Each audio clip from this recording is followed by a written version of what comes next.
I'm Aaron. And I'm Jake. Thank you for joining us in our first episode of KSAX TEG's movie reviews. This week, we will be reviewing the movie I Spit on Your Grave. We got the 2010 remake and the 1978 original copy. I watched the original copy and Jake watched the remake, and we're just going to let you know what we thought of them.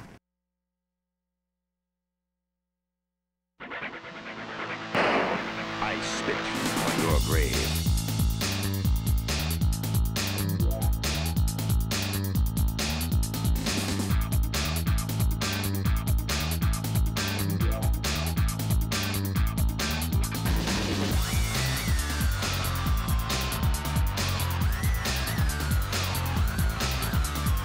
Basically, the story for both movies are the same. A writer wants to write a new novel, so she rents a house out in the country, and when she goes to the house, a group of local guys start harassing her, and they brutally attack her, and they leave her for dead. They think she's dead, but she really isn't, and she eventually comes back and gets her revenge on them.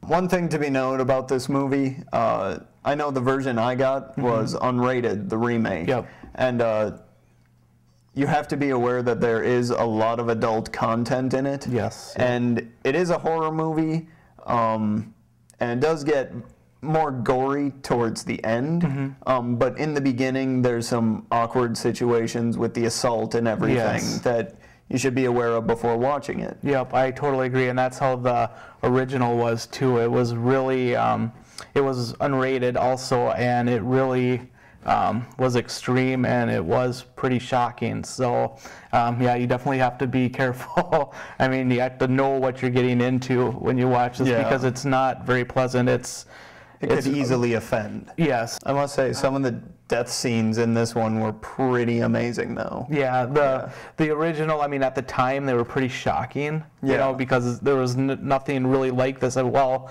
I shouldn't say that. It's Last House on the Left came before this one. Last House on the Left was in '68, and this was '78, so it's 10 years later, but still, at the time, you know, the murders or the deaths were pretty shocking. One kind of interesting thing with the original, when it was first released in theaters, it wasn't called I Spit on Your Grave. It was originally called Day of the Woman. And when it was released in theaters, it didn't do very well. It did horribly.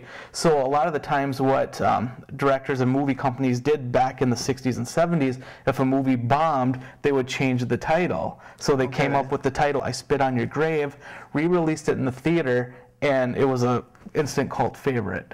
And it did really well, but then there was a lot of, you know, picketers and stuff, but I think that drew a lot more attention to the movie, and that's why it did as well as it did back then. I think something that really made me like this movie was the character, the main character, Jennifer Hills. Like you said, she's a writer, and she goes through this horrible, brutal assault and everything, and you can tell when she comes back, like the things she does to the guys for revenge are really well thought out and almost poetic. And I think that really goes well with her character being, you know, a introverted kind of writer type.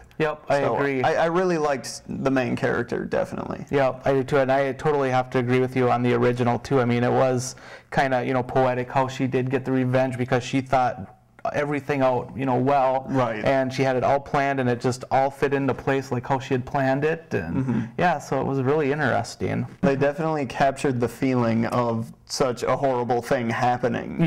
Is really what was amazing about it. So as shocking and hard to see as it was, I think they got their point across, like that's kind of what it would feel like.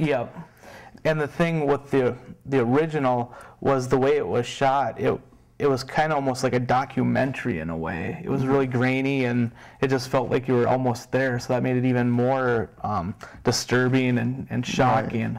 All in all, I'd say if you can get past the rather rough material in the first chunk of the movie, it's definitely worth a watch, probably a buy. Oh yeah, I would definitely agree with the original as well. Thanks for joining us for this episode of KSAX TEG at the Movies. And be sure to rate, comment, and subscribe.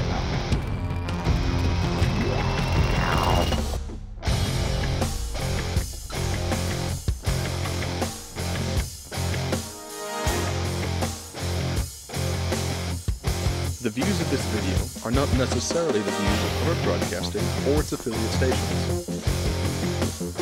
That's why you're not the one over here doing movie reviews, Eric.